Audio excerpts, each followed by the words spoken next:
જય શ્રી કૃષ્ણ, જય દ્વારકાધીશ, મહાદેવ હર, જય માતાજી. દ્વારકેશ જ્યોતિષના નવા વિડીયોમાં આપનું સ્વાગત છે. ચૈત્રીય નવરાત્રિમાં 7મી અર્ચના ભગવતી કાલરાત્રિની છે. તો આવો માં ભગવતી કાલરાત્રિના અવતરણનું વર્ણન કરીએ.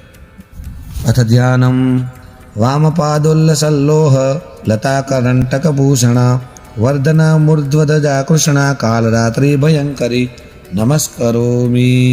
દેવી દુર્ગાની 7મી શક્તિ એટલે કાલરાત્રિ તરીકે ઓળખાય છે. તેમના શરીરનો રંગ ગાઢ અંધકાર જેવો સાવ કાળો છે. માથાના વાળ વેરવિખેર છે અને ગળામાં એક માળા છે જેમાંથી વીજળી જેમ ચમકતી હોય તેમ વીજળી નીકળે છે. તેણે 3 આંખો છે અને આ 3 આંખો બ્રહ્માંડની જેમ ગોળ છે. તેમાંથી વીજળી જેવા તેજસ્વી કિરણો નીકળે છે.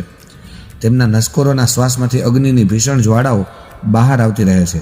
તેમનું વાહન ગધેડો છે અને તે તેમના જમણા હાથની વરમુદ્રાથી દરેકને વરદાન આપે છે.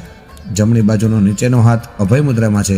ડાબી બાજુના ઉપરના હાથમાં લોખંડનો એક દંડ છે અને નીચેના હાથમાં તલવાર છે.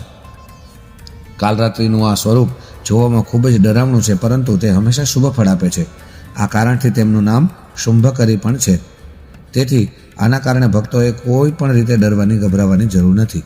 મા ભગવતીના ઉત્પત્તિની કથા ચંડીપાઠના 8મા અધ્યાયમાં છે. શુંભ, નિશુંભ અને રક્તબીજના વધ માટે આ મા ભગવતીએ કૌશિકી સ્વરૂપ આ એક રૂપ ધારણ કર્યું હતું. જો તમે અમારો એ ગુજરાતી ચંડીપાઠવાળો વિડીયો ન જોયો હોય તો જરૂર જોજો.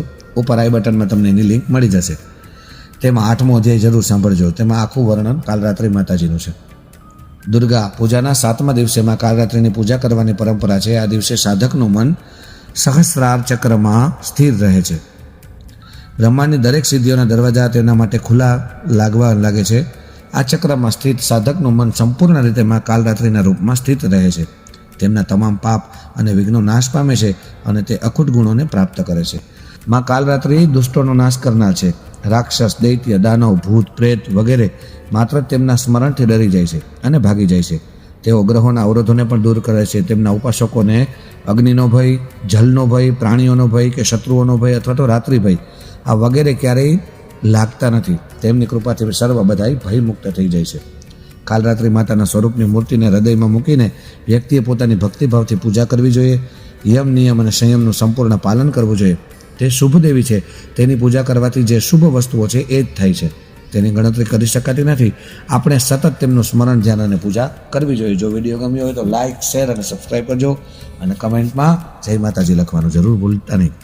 જય શ્રી કૃષ્ણ, જય દ્વારકાધીશ, મહાદેવ હર, જય માતાજી.